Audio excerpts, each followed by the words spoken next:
Is this the best Marvel mech yet? Let's find out.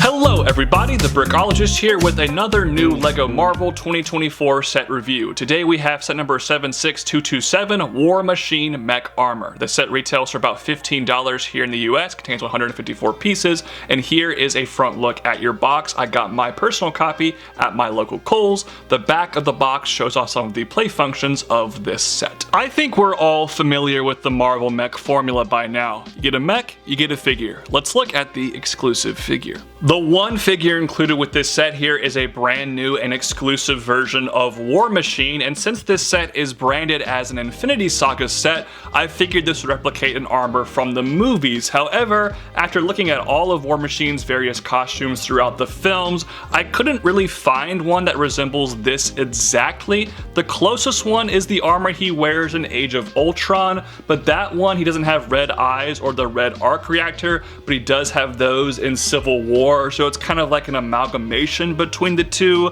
A little bit confusing, but overall a pretty nice looking figure. The printing is all great, the mask can open up, and you do get a nice face underneath there, and an additional hairpiece for Rhodey as well, which is a great inclusion, and he also has some good detail from the back. So a good exclusive figure, albeit a little bit confusing. Now it's time to focus on the War Machine mech, and I gotta say the color scheme of this thing is pretty spectacular. They mix gunmetal gray, normal dark gray, and light gray together extremely well to just make it look very War Machine-esque, and I love that. It's also properly bulky, as evidenced by the legs here. These look great, however, they once again are using that pre-bent knee joint piece, which really limits the articulation. There is movement at the hips here, which is not bad. You also have ankle articulation and plenty of side-to-side movement, so the posability isn't awful. It just definitely would have been a little bit more dynamic if those knees could bend. The arms are equally as bulky, which is great to see. Individually articulated fingers. There's even the palm blast on the inside, which is great, and both of the wrists here have stud shooters,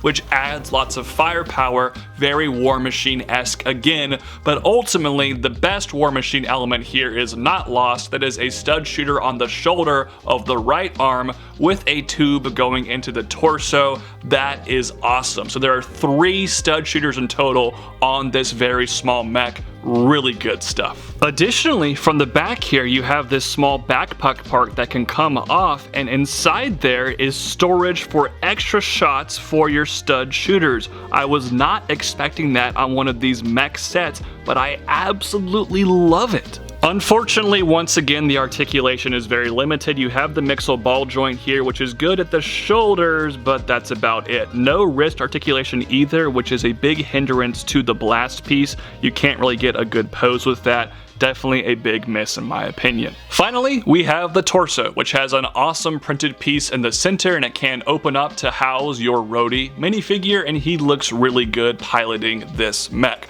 All around, that's a great design, and there also is an articulation point at the waist, which does help with the posability. I think of all the characters in the Marvel canon, even more so than Iron Man himself, War Machine lends himself the best to one of these mech designs. So LEGO had a lot to live up to, and I think they delivered for the most part. Aesthetically, this is perfect. It honestly just kind of looks like a War Machine action figure at first glance. It is such a good design from that perspective.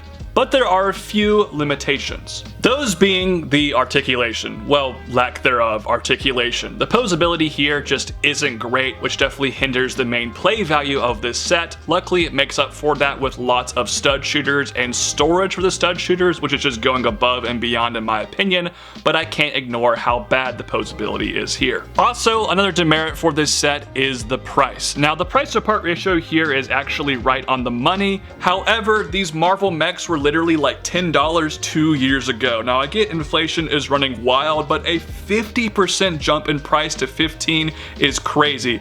If it were like 12 bucks, I wouldn't deduct a point, but because we are at 15, I have to knock something off the rating for this set for that bad price. You may be catching on, but 1 point is gone for bad articulation, 1 point is gone for a bad price, leaving this set at an 8 out of 10, which is really good for one of these Marvel mechs, and I do think it is the best one they have made so far. Those are just my thoughts though. Love to hear yours in the comment section down below. Also, while you're at it, please like this video, share the video with all your friends, please subscribe to this channel, hit that bell for new video notifications, check the description to find me on all sorts of social media platforms. Have a great rest of your day. Peace out, God bless. Bye-bye.